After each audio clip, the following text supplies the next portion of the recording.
Buenas noches. Buenas noches.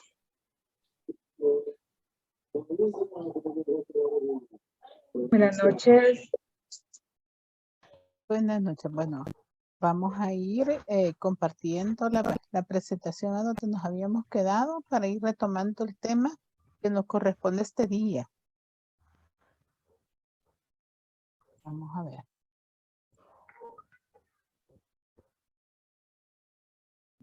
¿Alcanzamos a ver bien todos ahí? Sí, perfectamente. Vale. Solo para recapitular un poco. En la sesión anterior habíamos estado hablando acerca de cuáles eran los principios básicos de la ley de firma electrónica. Y les había comentado que esta ley había tenido un conjunto de reformas que se habían presentado recientemente y que estaban aprobadas y que ya se encontraban en vigencia. Para analizar este proyecto de reformas a la ley de firma electrónica, nosotros habíamos hecho una presentación separada en la que nos íbamos a concentrar a hablar específicamente de eso. Entonces ahora lo que vamos a hacer es que vamos a continuar precisamente con el contenido de estas reformas. A ver, habíamos explicado que las reformas estaban organizadas en 4 grupos. Son estos que ustedes ven en la presentación. Estos 4 grupos tenían que ver los primeros con una nueva figura jurídica que se introducía en la ley de firma electrónica, que es el denominado sello, ya sea el sello electrónico o el sello de tiempo. Habíamos visto en la sesión anterior en qué consistía este primer grupo de reformas en lo que se refería a esta nueva figura jurídica. Pero hay 3 grupos más que incluyeron estas reformas. El segundo es lo relacionado al régimen de los proveedores de servicios de almacenamiento, que es desde donde vamos a retomarlo para ir explicando en qué consistieron estas reformas. Luego el tercero tiene que ver con los efectos jurídicos acerca de la implementación de la firma electrónica. Y por último tenemos las modificaciones acerca de las facultades que tiene la unidad de firma electrónica del Ministerio de Economía, que son facultades de acreditación, control y auditoría. Bien, entonces vamos a ir poniéndonos a donde nos habíamos quedado. Esto ya lo habíamos visto, en qué consistían y cuál era el efecto jurídico. Bien, aquí lo vamos a retomar. Segundo grupo, lo relacionado al régimen de los proveedores de servicios de almacenamiento. Vamos a tratar de presentar en qué consistieron estos cambios, pero también me interesa que veamos que la labor de estos proveedores de servicios de almacenamiento, pues cuando nació con una idea, pero que ahora que nosotros estamos viendo las nuevas leyes, estos proveedores de servicios de almacenamiento pues ya tienen otros roles. Y entonces también voy a hacer referencia a la ley de títulos valores electrónicos, que está un tanto vinculada con esta función de los proveedores de servicios de almacenamiento. Bien, de acuerdo a la propuesta de reformas, ¿verdad? Las reformas consistieron y tocaron en el rol que tienen estos proveedores de servicios de almacenamiento. Se dice ahora que la función principal consiste en el almacenamiento de documentos, de tal manera que si por disposiciones del ordenamiento legal se exige que la información o el documento sea conservado por un periodo determinado de tiempo, se entenderá que dicha exigencia se cumple si se conserva en un proveedor de este tipo. Bien, esto de conformidad con el artículo 11 de la ley de firma electrónica. Hay que tomar en cuenta una cuestión aquí muy importante. Cuando se crea la figura de los proveedores de servicios de almacenamiento, se piensa en archivos digitales. México le da bastante importancia en la labor de estos proveedores porque dice, mire, me comentaba alguien allá en este país, me decía, mire, la labor de archivo digital es a veces hasta más importante que la implementación de firma, porque resulta que guardar documentos es un trabajo que muchas personas naturales, personas jurídicas, empresas e instituciones de gobierno hacen. Y entonces no, es una labor que se ve sencilla, pero que no es sencilla. Porque cuando nosotros decimos, ok, vamos a eliminar papel, acordémonos por favor que digitalizar y pasar un documento material a un documento electrónico, que es lo mismo que nosotros dijéramos desmaterializarlo, pues es una labor que al final del día tiene la función de eliminar todo el papel que tenemos ahí guardado. Pero siempre se nos da aquella situación de, y si lo elimino y resulta que después no hice bien las cosas y electrónicamente el documento que yo tengo respaldado, pues resulta que no tiene la importancia o la validez legal que sí tenía el documento original. Entonces, ¿qué hago? Aquí vienen los problemas de duplicar la labor. O sea, puede ser que alguna institución, que alguna persona decida, ok, voy a tener el respaldo de las dos cosas, tanto físico como electrónico, y así no se está cumpliendo el objetivo. Porque el objetivo de digitalizar es precisamente eliminar el papel y cambiarnos a una modalidad distinta. Y esta modalidad es que ahora nosotros ya no pensemos en el papel, sino que pensemos en almacenar documentos electrónicos. ¿Verdad? Que ya no tengamos el temor de decir, sí, pero es que el papel es importante porque resulta que si en el tribunal me lo piden, yo aquí lo tengo a la mano, pero si es electrónico, yo no sé si el tribunal me lo va a aceptar o no me lo va a aceptar. Y entonces aquí nosotros estamos dudando de que sí, el respaldo que nosotros hicimos pues tiene el mismo valor jurídico que el formato físico. Bien, para esto es importante prestarle atención a cómo nosotros debemos hacer las cosas. Dentro de la ley de firma electrónica es muy importante la firma electrónica, pero también es importante el rol que tienen estas entidades. Y yo por eso llamo la atención y digo, miren, estas entidades que originalmente pues se pegaron ahí al rol de los proveedores de servicios de certificación, ahora tiene un papel bastante importante y hay que hacerlo notar como lo que es. El artículo 11 da la posibilidad de que este trabajo se pueda hacer de dos maneras. Se puede hacer por cuenta propia y también se puede hacer a través de proveedores autorizados. Entonces, aquí es donde nos surge la idea, ok, si yo lo puedo hacer por cuenta propia, ya está. Simplemente me compro yo la maquinaria que necesito, pues dicho sea de paso, será un escáner y con esto ya está hecho, ¿verdad? Y ya me pongo a almacenar los documentos. Ojo, cuidado. ¿Para qué el documento que nosotros estemos almacenando en formato electrónico tenga el mismo valor jurídico que el que tenemos en formato tradicional, en formato papel? Se tiene que observar el cumplimiento de todos los requisitos que la ley de firma electrónica está exigiendo para este servicio de almacenamiento. Y el primero de ellos pasa por ver si primero estamos llevando a cabo las obligaciones propias de los proveedores, y esto es crear el protocolo de resguardo de estos documentos. ¿Cómo lo estamos guardando? ¿En qué formato lo estamos guardando? Lo estamos guardando en una nube, lo estamos guardando en un respaldo de la computadora. ¿En qué tipo de instrumento lo estamos dejando? ¿En PDF? ¿Lo estamos guardando en Word? ¿En imagen? O sea, todo esto es importante.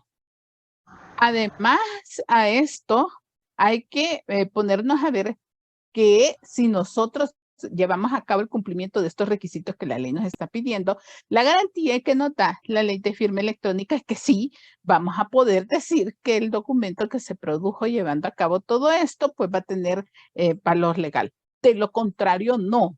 Y esta última parte es a lo que nosotros le tenemos miedo. O sea, personalmente, yo le digo, le tengo miedo a eso. ¿Por qué? Porque usted puede creer que está haciendo bien las cosas, pero la condena de decir si usted no lo hace de acuerdo a los requisitos que exige la ley, no va a tener valor legal. Nos pone en una situación que cuando nosotros presentemos el documento electrónico en sede judicial, por ejemplo, en un proceso, y la contraparte sabe o sospecha que nosotros no cumplimos los requerimientos que la ley ha exigido para resguardar el documento, pues ya está. Simplemente alega de que no se tiene el valor legal en estos documentos electrónicos y pierde el valor que pueda tener y con eso partimos el proceso. Por lo mismo, nosotros debemos de llevar a cabo las cosas tal como las pide la ley. Si nosotros las hacemos por cuenta propia, tenemos que observar las mismas obligaciones que la ley de firma electrónica está exigiendo para los proveedores autorizados, ¿verdad? Eso significa que vamos a tener que crear nuestro propio manual de almacenamiento, tenemos que garantizar en qué formato lo vamos a hacer y hay una serie de requerimientos técnicos que se tienen que cumplir. Así que no pasa únicamente porque compremos un escáner en la librería y nos pongamos a escanear todo lo que tenemos en la oficina. Ese es, y diría yo, el mensaje más importante en estos primeros artículos del proveedor de servicios de almacenamiento. Veamos qué es lo que contiene este sistema de almacenamiento de documentos electrónicos. De acuerdo al artículo 14, se deben de garantizar los siguientes aspectos. Primero, que los documentos electrónicos queden almacenados en forma legible, íntegra, segura y con absoluta autenticidad, ¿verdad? Es decir, que nosotros podamos decir este documento que nosotros hemos almacenado en formato electrónico no ha sido alterado ni podrá ser alterado. Segundo, que pueda determinarse con precisión la fecha y la hora en las que un documento fue almacenado electrónicamente. Es decir, que nosotros podamos saber con rigurosidad técnica, y aquí me aboco yo a los aspectos técnicos, por eso yo les dije al inicio de este curso que yo me iba a auxiliar, ¿verdad? También de la colaboración del ingeniero Rojas, que nos estará asistiendo en la última sesión, para que pueda conversarles un poco de cuáles son esos requerimientos técnicos y pues no se trata de que si yo voy a guardar un archivo yo le voy a poner la fecha, porque esto no me da ninguna seguridad. Yo le puedo poner la fecha que yo quiera, no necesariamente la fecha de este día, que es el día en el que se ha resguardado el documento. Bien, tercero, la recuperación del documento electrónico tiene que ser posible, viable, el que se recupere de manera íntegra ese documento electrónico cuando se necesite, ¿verdad? Porque nosotros lo estamos guardando para los propósitos que la ley ha previsto. Por ejemplo, ya vamos a ir citando algunas situaciones. El caso de las reformas a la ley de notariado nos dicen de que tenemos nosotros la obligación de enviar en formato electrónico el libro de protocolo y a la sección de notariado, y la sección de notariado lo va a recibir ese documento electrónico y lo va a almacenar allí precisamente donde se cuestiona bastante la manera en cómo lo va a almacenar, porque ese almacenamiento tendría que ser en los términos de estos artículos que estamos viendo de la ley de firma electrónica. O sea, no se trata de que lo vamos a poner en la computadora de cualquiera de los colaboradores jurídicos y sin ningún respaldo de nada, sino que tiene que ser cumpliendo estos requerimientos que nos pide la ley. Cuarto lugar, hay que cumplir con los reglamentos técnicos y normativos establecidos por la unidad de firma electrónica. Recordemos, por favor, que como se trata de leyes que son leyes técnicas eminentemente, nosotros además contamos con reglamentos. Estos reglamentos de implementación tienen requerimientos técnicos bien específicos, ¿verdad? En donde nos dicen de qué manera nosotros los vamos a almacenar y hay que observar esos reglamentos. Entonces, repito, no es una tarea sencilla. Es una tarea en la que nosotros sí tenemos que dar cumplimiento a todas estas cuestiones que estamos señalando si queremos que el documento electrónico que estamos resguardando tenga el mismo valor probatorio que el documento original. Entonces, sí que yo hago bastante énfasis en esto. Bien, veamos. Antes de que pasemos ahí al tercer grupo, voy a dejar de compartirles acá porque quiero presentarles la labor que le da la ley de títulos valores electrónicos a estos proveedores de servicios de almacenamiento. Vamos a ver. Permítame un momentito. Ahorita lo pongo.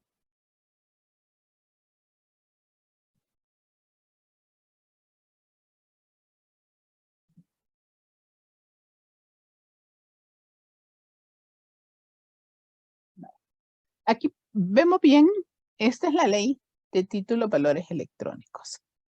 Esta ley ya está aprobada, está en vigencia, ¿verdad? Es más, nosotros nos preguntamos cuándo es que de verdad arrancar, porque ya esta ley ya se puede utilizar. Pero vean ustedes, el propósito de la ley de títulos valores electrónicos, como su nombre lo dice, es que los títulos valores que nosotros conocemos, que son en formato tradicional físico, nosotros también lo podamos tener en formato electrónico. Ese es el propósito. Voy para atrás solo para mostrarles un poco de la parte general de esta ley que tiene pues sus definiciones y todo. Dice el objeto. El objeto del artículo 1 es regular los títulos valores electrónicos, su emisión, su circulación, aceptación aval y demás actos cambiarios, los cuales serán creados en un mensaje de datos cumpliendo los requisitos particulares de cada título valor regulados en el Código de Comercio y utilizando firma electrónica, gozarán de equivalencia funcional con los títulos valores.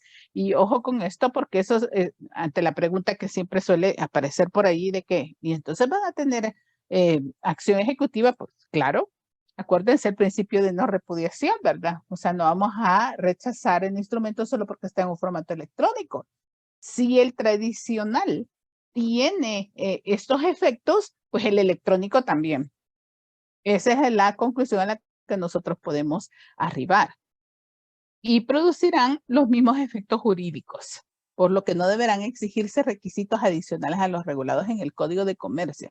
O sea, insiste el legislador en esta ley que va a ser lo mismo que nosotros tengamos, por ejemplo, una letra de cambio, una acción, pues en formato papel, a que si la tenga en formato electrónico. Será exactamente la misma situación.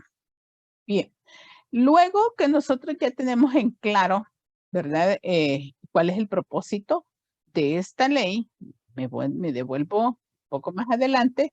Quiero que vean, por favor, los principios. Los principios son muy parecidos a los que nosotros tenemos, la neutralidad tecnológica, ya las hemos venido viendo cuando vimos el contenido de la ley de firma electrónica, la equivalencia funcional del título valor electrónico, la equivalencia funcional de constancia por escrito, la equivalencia funcional de la firma y la inalterabilidad del derecho preexistente. Todos van en función a lo mismo. ¿Cuál es el mensaje que nos está dando el legislador?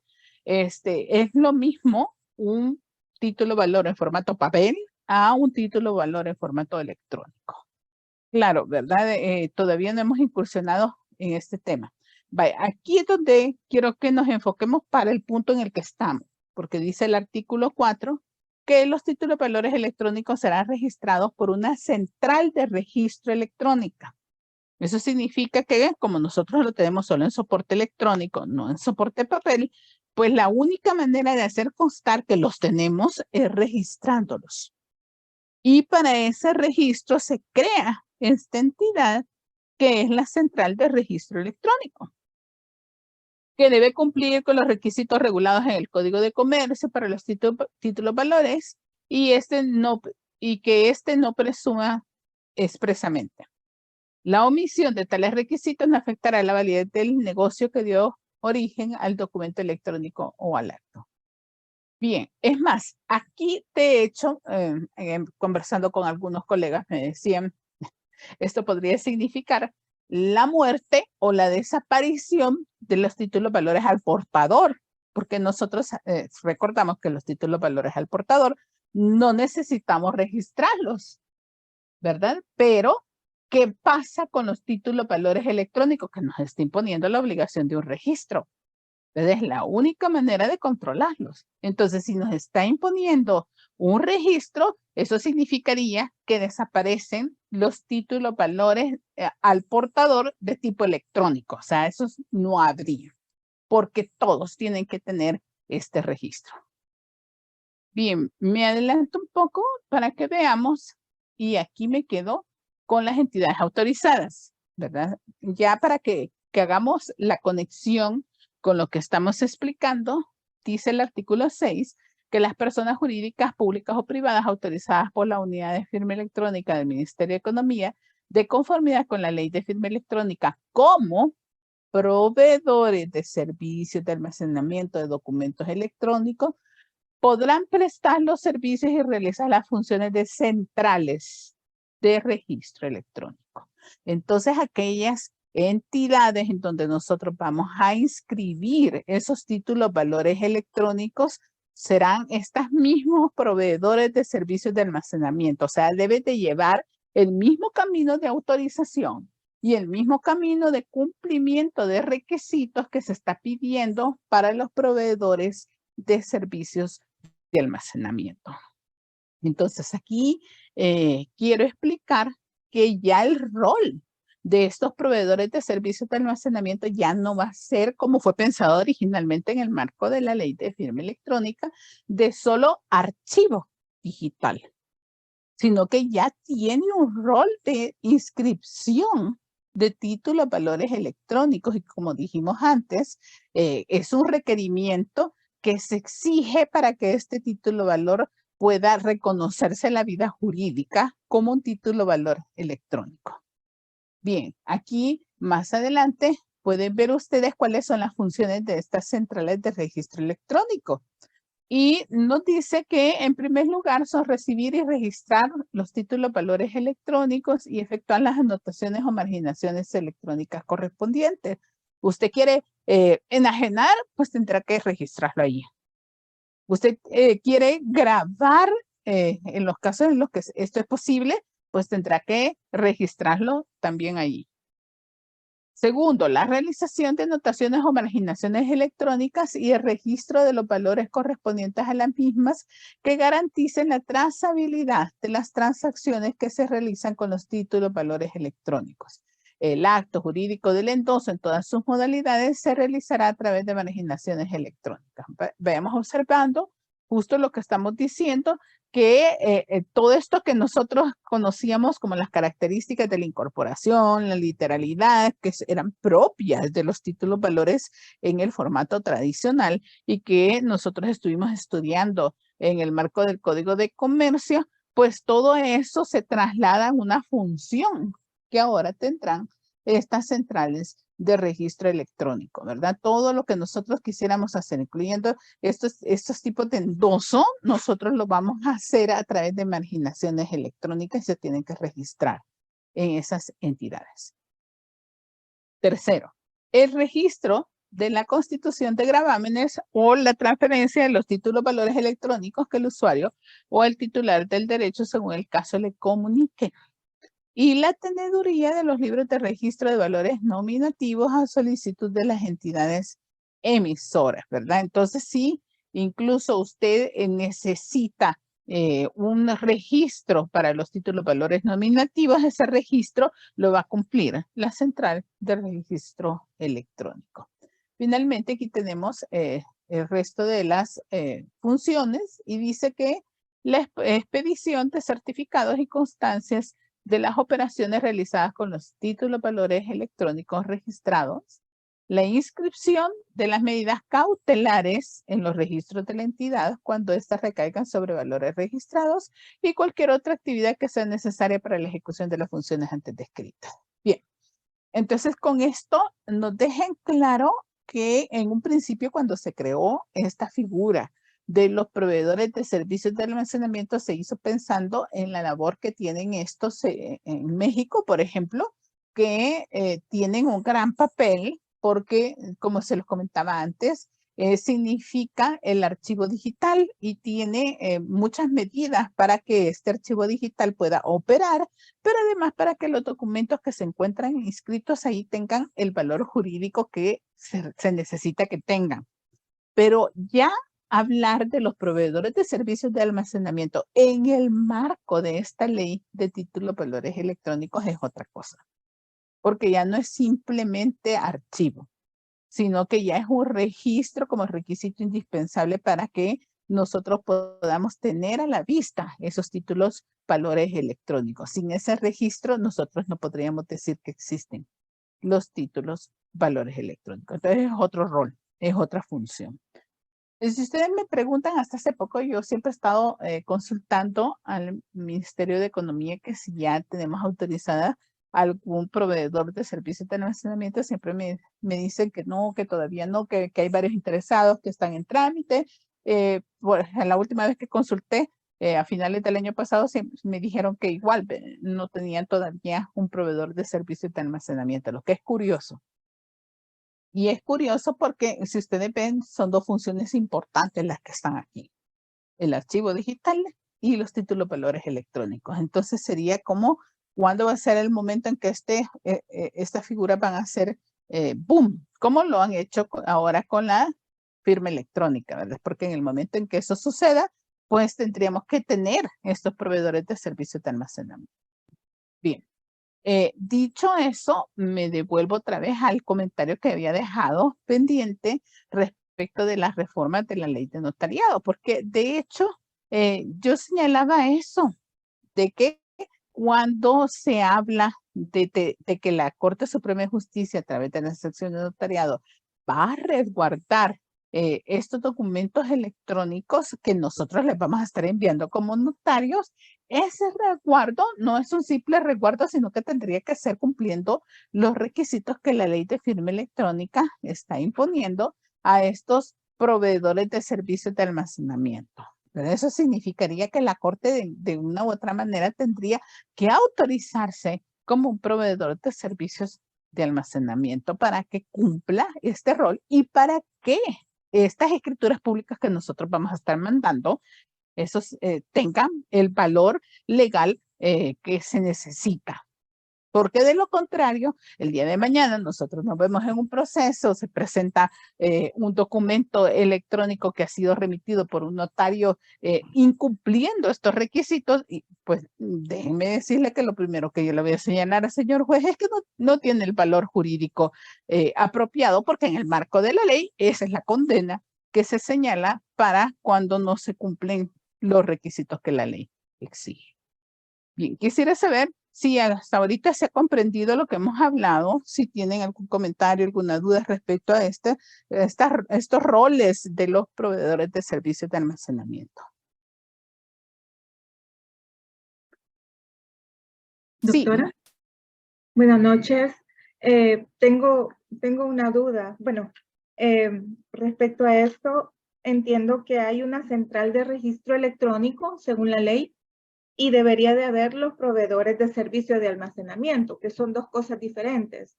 Entonces, ¿qué función ejerce el CNR en este ámbito? ¿El CNR está asumiendo alguna de estas funciones en este momento?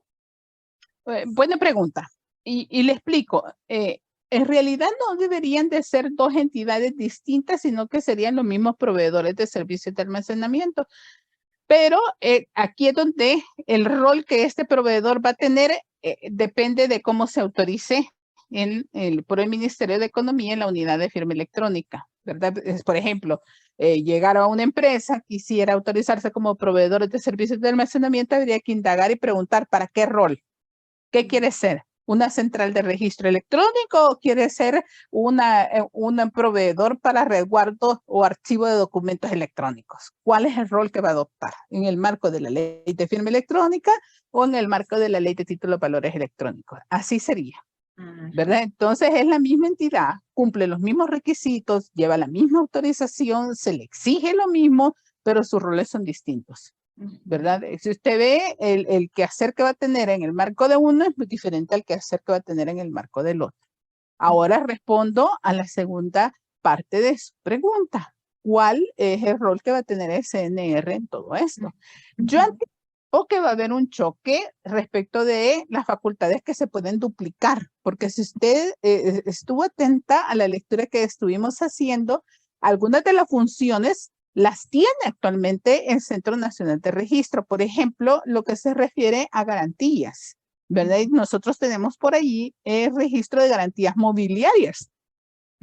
Y entonces puede ser que choquemos con las competencias de registro de garantías mobiliarias y nosotros nos tengamos que preguntar, bueno, ¿qué va a prevalecer? O lo tenemos que registrar en los dos. Ya de hecho nos está pasando un problema similar ya cuando nosotros tenemos la implementación de la ley de garantías mobiliarias, porque por ejemplo nos está pasando con los vehículos automotores. Si usted da en garantía un vehículo automotor, de acuerdo a la normativa de CERTRANSEN, hay que inscribirlo en CERTRANSEN.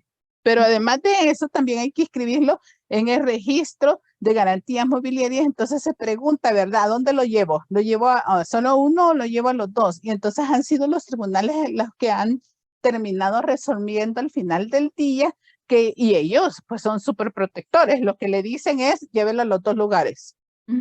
Se necesita que esté registrado en los dos sitios. Entonces, si usted lo tiene solo en uno, no le sirve de nada. Tiene que tenerlo en los dos. Entonces, yo me anticipo que un problema similar vamos a poder tener aquí si no nos percatamos de aclarar cuál es el camino apropiado que debemos de seguir para el registro de los títulos valores electrónicos, ¿verdad? Sí, anticipo que íbamos a tener algún problemita.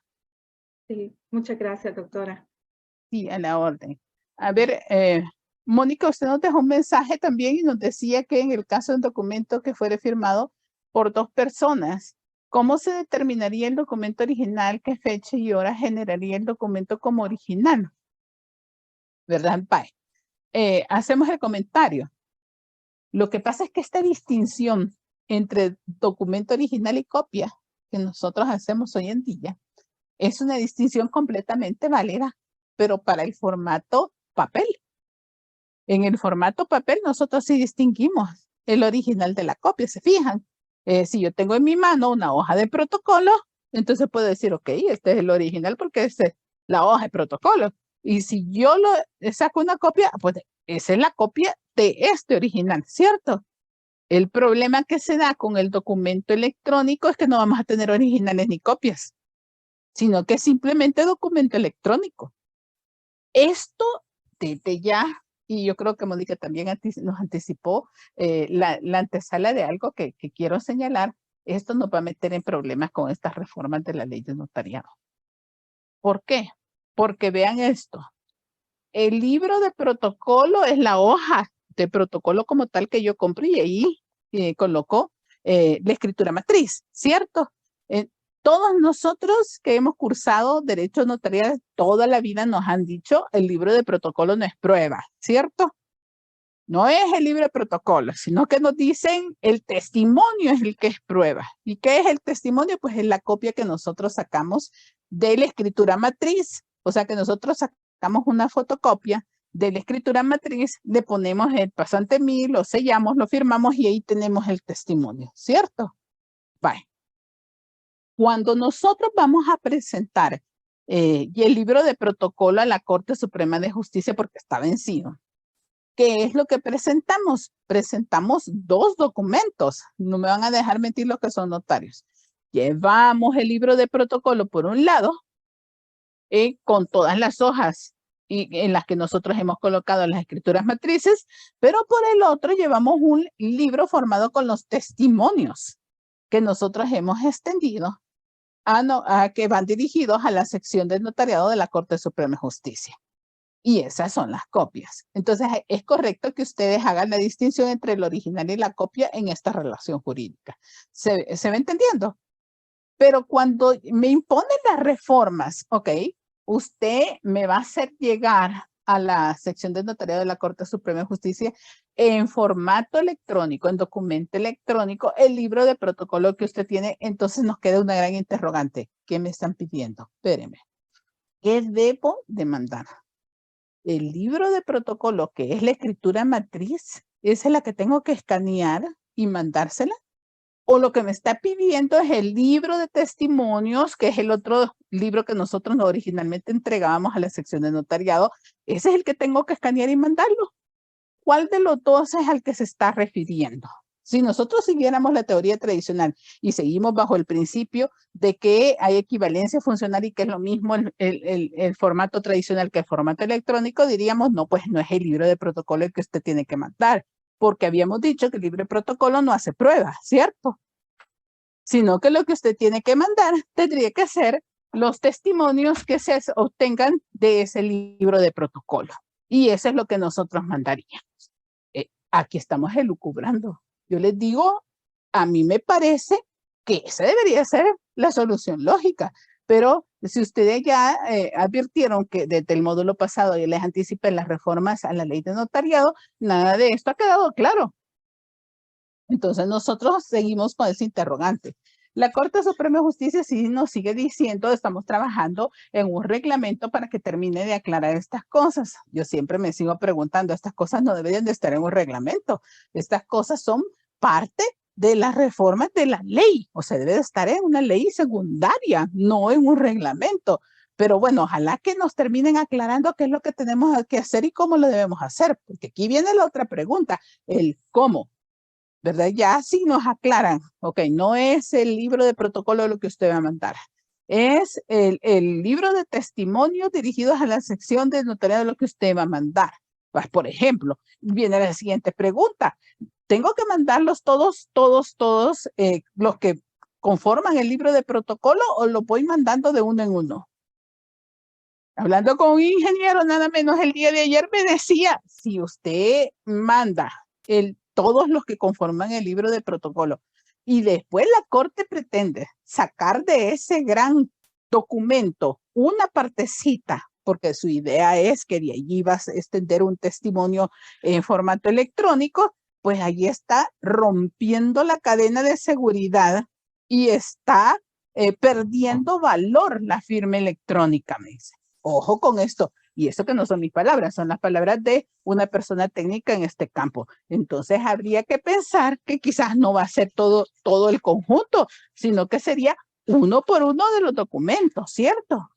Pero repito, aquí nuevamente estamos en una conversación de café, platicando en temas técnicos de cómo deberían de ser las cosas, pero realmente toda esta temática tiene que estar muy determinada y aclarada por la Corte Suprema de Justicia. Entonces, volviendo a la pregunta original, ¿cómo ve, Mónica? O sea, la pregunta que parecía tan simple de el original y la copia nos lleva a hacer una serie de cuestionamientos que definitivamente tenemos que hacernos en este contexto de los documentos electrónicos. Bien, veamos.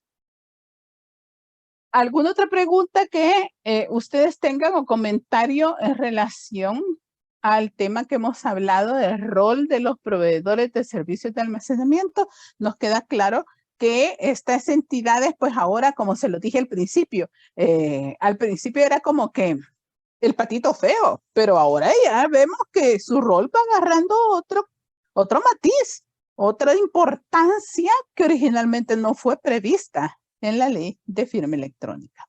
Bien, me voy a regresar entonces a la presentación para que continuemos. A ver, aquí está. Bien. Vamos a ver el tercer grupo al que corresponden estas reformas. El tercer grupo tiene que ver con los efectos jurídicos acerca de la implementación de la firma electrónica. Yo les decía que si hay algo de lo que de verdad tiene que preocuparse la ley de firma electrónica es de ser claro respecto a los efectos que tiene la firma electrónica. No podemos nosotros admitir de que esto lo que dé interpretación en la aplicación de la norma jurídica, porque si esto es así, pues al final del día puede hacer que llevemos alguna sorpresa en donde el juez termine diciendo que por las reglas de la sana crítica pues no tiene ningún valor y nos quedamos sin nada. Debe de ser claro. Precisamente porque debe de ser claro, se revisó el texto que originalmente estaba en la ley de firma electrónica, que sí requería de un esfuerzo de interpretación para llegar a las conclusiones a las que se llegaban. Y ahora como que se dejó todavía más claro, ¿verdad? Nosotros desde la presentación anterior les dije, ok, yo lo voy a presentar ya con las reformas, porque no tiene ningún sentido que primero les presente lo que estaba antes, que ya está derogado, y luego ahora lo nuevo. Como ustedes se recordarán, yo les decía, esto te pasa primero por identificar qué tipo de documento es el que estamos analizando. ¿Se acuerdan que yo les decía, tenemos dos grandes grupos, los documentos públicos y los documentos privados? De tal manera de que es lo primero que tenemos que preguntarnos, ¿a qué tipo de documento nos referimos? Suponiendo que estamos hablando de los documentos públicos, la segunda gran pregunta es ¿con qué tipo de firma se firmó el documento? ¿Con una firma electrónica simple o con una firma electrónica certificada? ¿Verdad? Y si se trata de sellos, explicamos que los sellos que cumplen todos los requisitos que la ley exige para su implementación es lo mismo que si se tratara de una firma electrónica certificada. Y puede ser que tengamos nosotros sellos electrónicos que por a veces de motivo no cumplen alguno de los requisitos y entonces en ese caso ese sello va a tener el mismo valor probatorio que si fuera una firma electrónica simple. Y la gran diferencia entre las dos, dijimos, es que las firmas electrónicas simples siempre van a estar sujetas a las valoraciones de las reglas de la sana crítica. Y en el sentido que cuando mencionábamos estas reglas de la sana crítica, decíamos el juzgador va a tener que decir, ok, este documento firmado con firma electrónica simple, unido al resto de pruebas, ¿verdad? Hace fe o no hace fe y por qué sí y por qué no. En eso consiste la sana crítica, ¿verdad? De tal manera que nosotros no tenemos un efecto tajante que nos diga, ok, así va a valer, ¿verdad? Sino que aquí va a depender de cada caso, va a depender de las pruebas que sean vertidas y va a depender incluso de si las contrapartes están, se han causado oposición o están accionando en contra del documento que ha sido firmado. Ahora, no pasa eso con la firma electrónica certificada, porque la firma electrónica certificada se preocupa la ley por decir que hace plena prueba de acuerdo a las reglas del Código Procesal Civil y Mercantil, y con esto nos manda el mensaje de va a valer, va a tener valor. Ahora, ¿qué valor va a tener? Pues depende del tipo de documento del que estemos hablando, ¿verdad? Como estamos nosotros en este contexto hablando de los documentos públicos, pues va a tener el valor que tienen de por sí los documentos públicos emitidos por un funcionario en el ejercicio de sus funciones y aplicando el principio de no repudiación.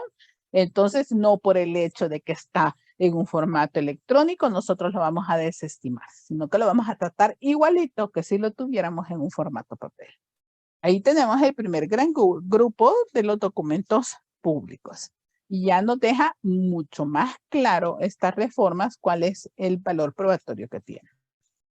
El otro gran grupo que nosotros tenemos es el de los documentos privados, pero acá en el de los documentos privados nosotros tenemos que empezar por preguntarnos a qué tipo de documento privado nos referimos, porque acuérdense que ya he venido diciendo que en esta ley es donde se encuentra la exclusión, en donde dice que no pueden firmarse con firma electrónica los documentos privados que sean solemnes, ¿verdad? Y habíamos aclarado que documentos privados solemnes son aquellos en donde el legislador exige una determinada solemnidad y que generalmente esa solemnidad tiene que ver muchas veces con los instrumentos notariales o con las intervenciones que hace el funcionario en el ejercicio de la función notarial, o sea, un notario. Si usted tiene la intervención de un notario, pues de verdad que no se va a poder firmar electrónicamente.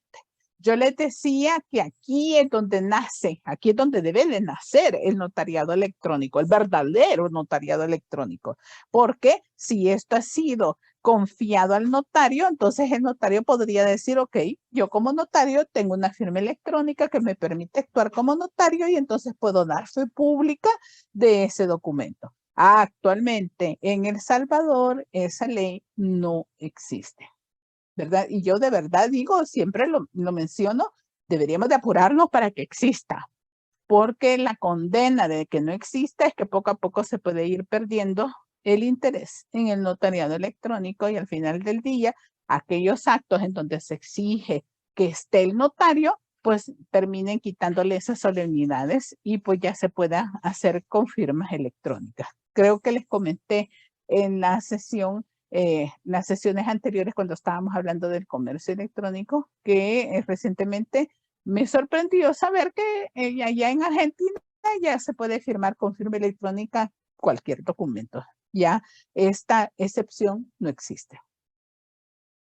Entonces ya nosotros podemos pensar hasta en los actos jurídicos más personalísimos, como podrían ser los testamentos, ¿verdad? O los convenios para divorcios o cuestiones así, ¿verdad? De hecho, en Brasil ya existe la figura jurídica de los convenios, los divorcios acordados entre las partes en donde no hay bienes que liquidar ni existe custodia que disputar de los menores porque no existen hijos, no hay bienes y entonces las partes simplemente se ponen de acuerdo y dicen, ¿sabe qué?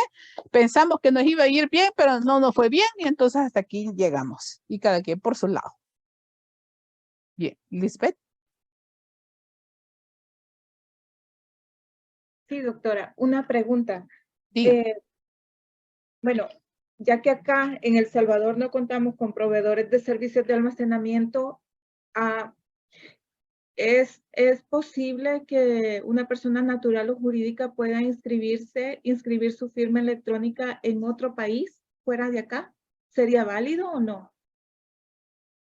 Sí, bueno, de hecho, déjeme comentarle que si es para prestar servicios de firmas electrónicas certificadas, no propiamente almacenamiento, sino que para firmas electrónicas sí, ¿verdad? Ya de hecho se ha permitido y se ha explorado esta posibilidad. Guanataca, que es una de los proveedores de servicios de certificación que fue el primero que se autorizó, proviene y tiene sus orígenes fuera del país, ¿verdad? En otro país, ¿verdad? Entonces sí se puede y eso sí tiene que llevar todo el proceso de autorización en el país para que pueda operar.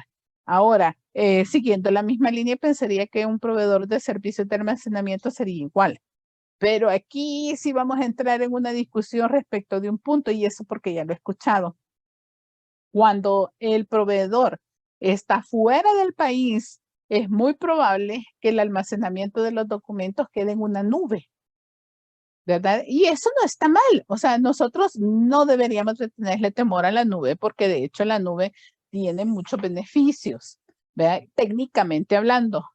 Pero nosotros los abogados, ahí sí digo yo, tendemos a complicar las cosas, ¿verdad? Y ya he oído disputas, por ejemplo, que en Chile ocurrió que se dieron firmas electrónicas a los ciudadanos en ese país y quien estaba prestando los servicios era una entidad que estaba radicada fuera del país, estaba en otro país y entonces entraron en la disputa de que esto era un tema de seguridad nacional. Imagínense hasta dónde elevaron la discusión, porque decían no deberían de estar, ¿verdad?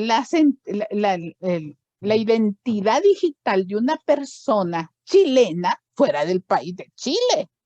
Eso le pertenece a los chilenos, decía, debería de estar aquí y no por allá. Para alivio de males, cuando nosotros nos ponemos a pensar y a dónde es que geográficamente está ubicada la nube, pues ahí sí que no la vamos a poder dar respuesta nunca. Sería una discusión como que si estuviéramos disputándonos cuál es el sexo de los ángeles, ¿verdad? Nunca vamos a llegar a una conclusión porque no existe una radicación geográfica de esta situación de la nube. Y ahí es donde muchos autores terminan concluyendo de que aquí nosotros estamos en presencia de una nueva versión de un derecho internacional, que sería lo más parecido, dice a lo que nosotros conocemos como derecho internacional. Algo parecido como el alta mar, algo parecido como el espacio común, así. Nos falta bastante, ¿verdad? Por avanzar en estas áreas, Sí, para que claro. ustedes vean. Claro que sí. Estaba comentando un compañero también que sí existe acá en El Salvador una Sí, empresa. así estaba leyéndolo. Sí, me llama la atención porque de hecho constantemente pregunto, yo al Ministerio de Economía, a mí me interesaría, ¿verdad?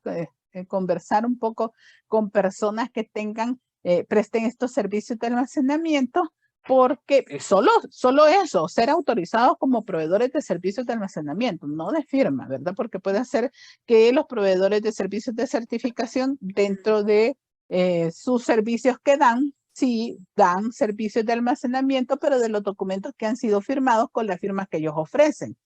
¿Qué es? Cosa. Esa es otra cosa.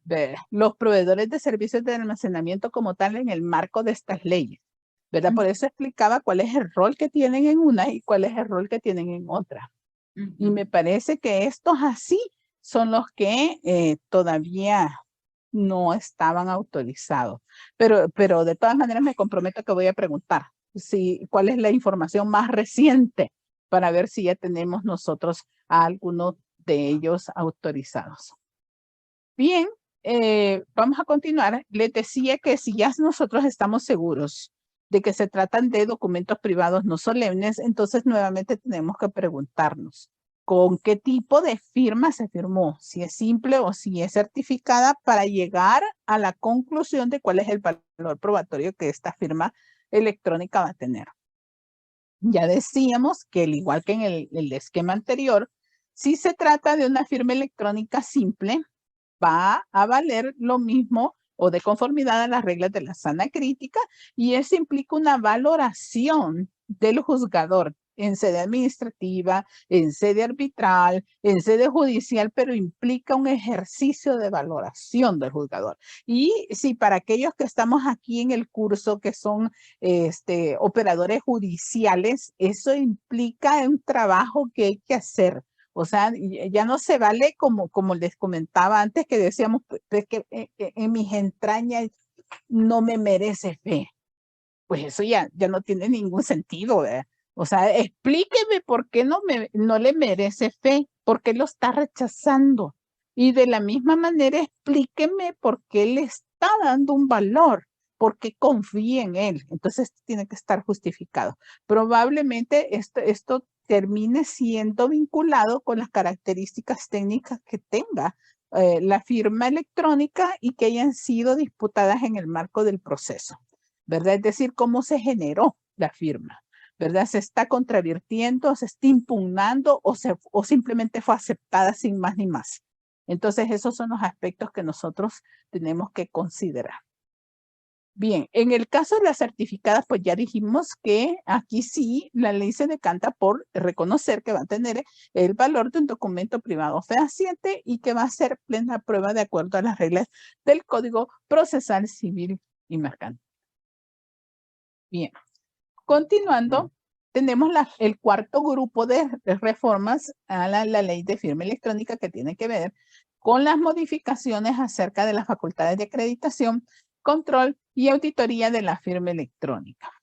En este aspecto, sí se hicieron grandes cambios porque como se introdujo un nuevo elemento que en este caso eran los sellos de tiempo, y recordémonos que ya estamos en otro escenario en donde los proveedores de servicios de almacenamiento van a tener otros roles, pues las competencias que tiene la unidad de firma electrónica tenían que cambiar, porque ya no fueron las que originalmente se previeron cuando nació la ley de firma electrónica. Algunas de las que fueron modificadas son la autorización y el control de los sellos electrónicos y de tiempo, los requisitos y el funcionamiento del Comité Técnico Consultivo. La ley de firma electrónica hace la creación de un Comité Técnico Consultivo en donde se encuentran personas que vienen de diferentes áreas, ¿verdad? Y vienen del sector de empresas, de gremiales, de universidades, que dicho sea de paso, en un periodo, en el primer periodo de implementación de la ley de firma electrónica, yo formé parte del Comité Técnico Consultivo en representación de las universidades. Entonces, ¿cuál es la labor de este comité? Dar tal vez consejos, asesoría de cómo ir pues implementando la firma electrónica. Hoy por hoy no se encuentra trabajando el Comité Técnico Consultivo. También toca las reglas de auditoría y de inspecciones y el procedimiento de acreditación, las obligaciones del cese de actividades de los proveedores de servicios de certificación y almacenamiento. Una de las cosas que más preocupa en el ámbito internacional es qué pasa si, por ejemplo, cae en quiebra un proveedor de servicios de certificación o de almacenamiento. Pues nos asustamos todos porque ¿qué decimos nosotros? Y esta empresa tenía mi información y esta empresa tiene mis documentos y hoy cae en quiebra y hoy ¿qué hago? Pues entonces hay que crear un proceso que garantice que si esta empresa va a dejar de operar, pues toda esa información valiosa e importante que pertenece a los usuarios debe de ser trasladada a otros proveedores de servicios de certificación o de almacenamiento, de tal manera que no se rompa esta cadena de autenticidad que hemos venido viendo de acuerdo a los principios de la ley de firma electrónica. Y pues finalmente pues se habla de los derechos de los usuarios de los servicios de certificación y de almacenamiento de documentos. Recordemos que aquí hay un alto componente de consumo, porque aquí estamos hablando de consumidores de este tipo de servicios en particular. Y entonces sí tenemos que garantizarles a estas personas que puedan ser, que consideren que se le han violentado sus derechos de consumo, cómo presentar estos reclamos y qué es lo que pueden reclamar, cómo lo pueden reclamar y a dónde lo van a reclamar.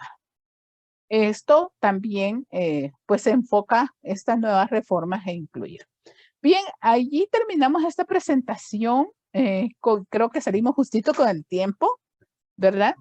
Y vamos a ver que hemos abarcado ya tanto la ley de firma electrónica como sus reformas.